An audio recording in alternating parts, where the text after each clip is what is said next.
Now, for this hour, the United Nations General Assembly is currently underway in New York, marking its 80th session amid a critical moment for global diplomacy. Palestinian President Abbas has called Gaza one of the most horrific events of the 20th and 21st century. He further urged all countries to recognize the Palestinian state, and he further rejected Hamas's role in Palestinian governance moving forward. He has also condemned antisemitism, including the October 7, 2023 attack. Meanwhile, Israel's defense minister announced army strikes on Houthi targets in Yemen's rebel-held capital.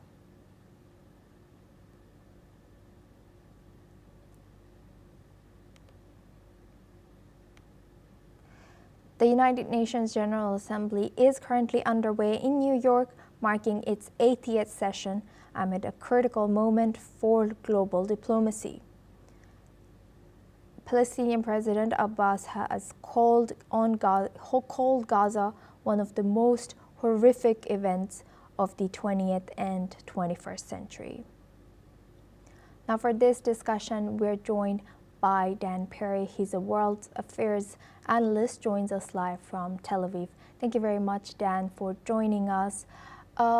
Now that we have seen Mahmoud Abbas' statements, and what is your reaction? How do you think, how hopeful he is about UN making a difference in Palestine and Israel's situation? Well, the UN can't make a difference unless the UN Security Council takes action. And at the Security Council, it's very likely that any action to compel Israel too brutally will be vetoed by the United States. And so the UN is rather limited realistically in what it can do. I suppose it can expel Israel from various UN agencies, things of that nature. But even that is complicated if they want to retain American funding. Realistically, the issue is political will. And engineering a situation that can turn the Palestine recognition into something concrete on the ground, because on the ground there is no Palestine. The 1933 Montevideo Convention defines a state as a defined territory with a clear population that has a government that can rule it. Mahmoud Abbas can't even rule Gaza. He was expelled from Gaza by Hamas. So in today's speech, it is certainly a step forward that Abbas clearly condemns October 7th. That's great. It's a huge step forward that he clearly, in a very public venue, calls for Hamas to be disarmed. It's not new, but it was a very big setting. So the question now is, what can be done to make Israel's fears and objections to steps that must be taken for Palestine to be real? What can be done to make them go away? And the number one thing is for Hamas to be disarmed. I can't emphasize this enough. Israel is not going to withdraw from the West Bank, which surrounds Jerusalem on three sides from like a mile away, if Hamas might take it over and invade their capital city from Palestine. It's just not going to happen. So Hamas must be disarmed. The second thing that has to happen is, realistically, when the world recognizes Palestine, they are recognizing the Palestinian Authority Autonomy Government set up in the 90s, which Abbas has ruled since the 2000s, as its government. That's the idea. But Israel has very strong objections, at least Netanyahu's Israel, has strong objections to Abbas. And it comes down to two things. One, the Palestinian Authority's school curriculum pretty much educates children for war against the Jews. Consider that when Hamas took over Gaza, they didn't change the curriculum from that which the PA had been implementing. That tells you something. That must be changed. And it sounds like a quibble, but it isn't. This is very real for Israel, and the idea is that they're facing so much radicalism because that's the educational system run by Abbas, not Hamas. The second thing Israel objects to is the Palestinian Authority paying the families of terrorists who were imprisoned by Israel significant sums of money, which is seen as essentially a payment for terrorism that then the PA denies having a connection to. Now, they will say, we have to do this because that's a political imperative for us to maintain the support of people. I get that. It cannot be that if you kill 20 Israelis in like a bombing, civilians, the PA then rewards you with huge sums to your family. That has to change. So there are a number of steps that Abbas can take, and that the world can compel Abbas to take to reform the PA to make it less objectionable to many Israelis. But the number one impediment to any of this being real is the disarming of Hamas. It's not so simple because they're going to try to resist it, but that needs to be the central focus of anyone who wants this to be real in any way. And Dan, you've already laid out some improvements that can be done in this situation. But what lessons can be drawn from the failure of the Oslo Accords? What do you think? And what new strategies should be or might be proposed to ensure that both countries adhere to agreements, both states? Well, the Oslo Accords was undone by both Israeli right-wingers who wanted to destroy the process, and by Palestinian rejectionist jihadists who wanted to destroy the process. So basically, Israel should have been prevented from doing any more settlement in the West Bank. That really drove Palestinian anger, and Palestinians should never have been permitted to allow armed groups to exist within their midst and somehow pretend that's normal. And this latter point, I think, is finally starting to be understood by the Middle East at large, and it's not just about Palestine. I mean, for years, Lebanon was basically held hostage by Hezbollah. This is craziness. Imagine if, like in India, you have the Modi government, but you also have some crazy militia that can force the Modi government to do all kinds of stuff. That's what you had in Palestine, in Lebanon, and also to a degree in Iraq, and obviously in Yemen. And they're trying, Iran, their patron, has been trying to infiltrate other countries as well.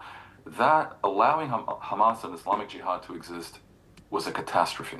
And that's lesson number one, the monopoly of armed force. And again, tolerating Israeli settlement was very bad as well. Another lesson, I would say, can be learned is that the Oslo process was very slow. And it was very slow because of the argument that said we have to, establish trust and, do confidence building measures and not take risks. And that makes sense, except the very slowness of it gave the opponents of the process on both sides time to organize and try to do the opposite of confidence building, to try to destroy confidence.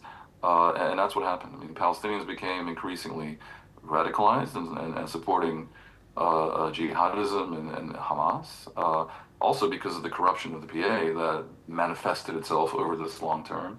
And in this vicious cycle, all this negativity fed Israeli right-wing support, which caused the election of governments that, in ways that are deniable, undeniable, subterranean, sometimes overt, did everything they could to subvert the process. So I would say, tolerate no more nonsense, and strike while the iron is hot, make it quick.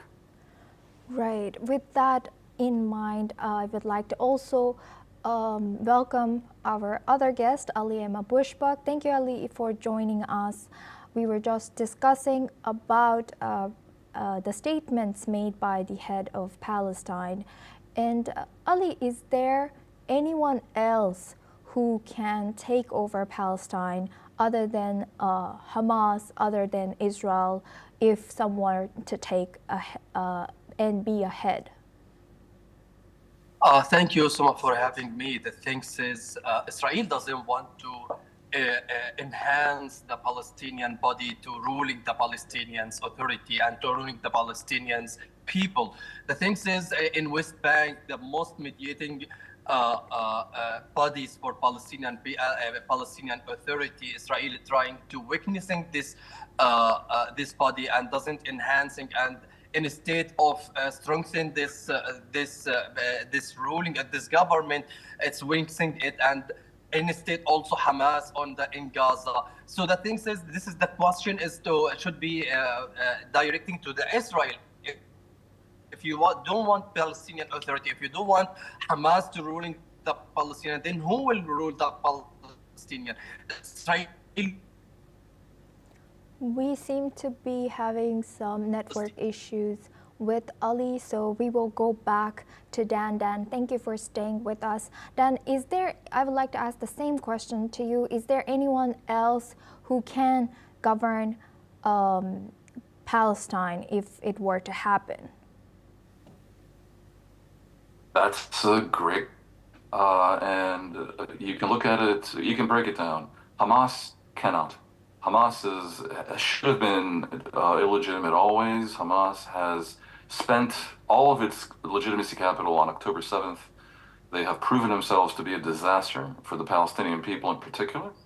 They've massacred Israelis, but they brought a cataclysm upon the Palestinians. Nothing good will come from Hamas. Hamas must be crushed and eliminated. The PA is a viable option. That is the option.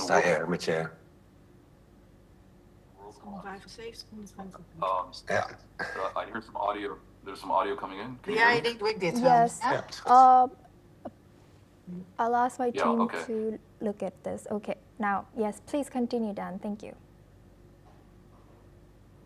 Option for sure, but they will need to do some reforms, as I mentioned before, and also realistically, Abbas was last elected 20 years ago.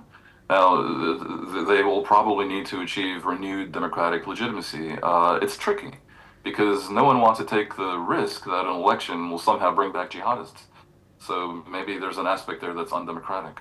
I think a future Palestinian election will have to ban parties that want to continue a war against Israel and that basically are affiliated with Hamas and Islamic Jihad point of view.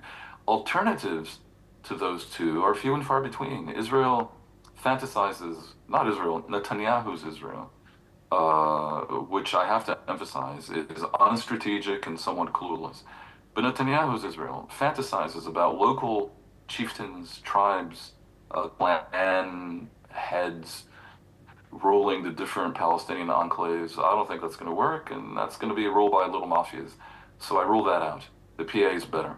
An alternative that has been discussed is for Gaza to be for a time a protectorate run by Arab countries, maybe neighboring Egypt, maybe with help from the UAE and Saudi Arabia, some sort of consortium of Arab countries ruling Gaza for a time as a transition to a Palestinian government, which again would have to be the PA. And of course, there's the final option, which I don't know if to laugh or to cry. The Donald Trump idea that the PA is owned and operated by the United States, which builds a wonderful Riviera, while the Palestinians all find different places to live. This is something he actually floated in February, and no one knows what to make of it. And all I can say is these kinds of ideas remind me of the saying that history repeats itself first as tragedy and then as farce. Right, indeed. And now, Ali, I would like to come back to you. Do you agree with the three options and a few options that were laid down by our other guest, Dan? What do you think? Who could rule if it were to happen on Palestinian state? Could you repeat the question, please? Yes, Ali, I was asking that who do you think can rule on Palestine successfully and peacefully? Also, the things, this is who decided the Palestinian. Why we, I don't know. We have a self-determination. Why we shouldn't ask who could rule them, who could govern them. So the thing is, for Palestinian, is not for Israel. Israel is as an occupation body. Israel is an occupation country. Is not respecting the peace, the agreement between Palestinian Authority and the Israel Oslo agreement in 1993. So the thing is, Israel doesn't enhance anybody of Palestinian. As I mentioned, Palestinian Authority, they are condemning the violence, condemning the violence, revolution or resistance against Israel. They are believing in the peaceful resistance. So the thing is, Israel doesn't want. So I don't know who could rule the Palestine. They are accusing that Palestinian Authority is corrupted. There is no doubt about Mahmoud Abbas and his friends. They are corruption people, and there is a several of lambasting for these kind of people. So the thing is also, this is the wellness for the Palestinian as a democratic. So this is what we need. And I guess the only people,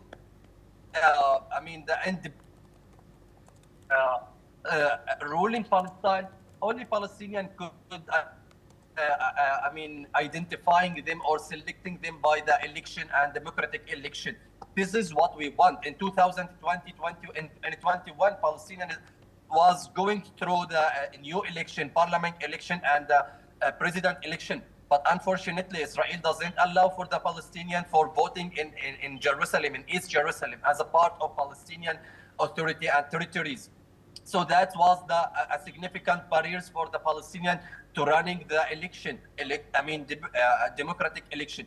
So who's starting the process of election, and who's starting the process of exchange the government and the ruler in Palestine is only Israel, creating a several of barriers to and hurdles for the Palestinian for their their right to select who should be ruled them.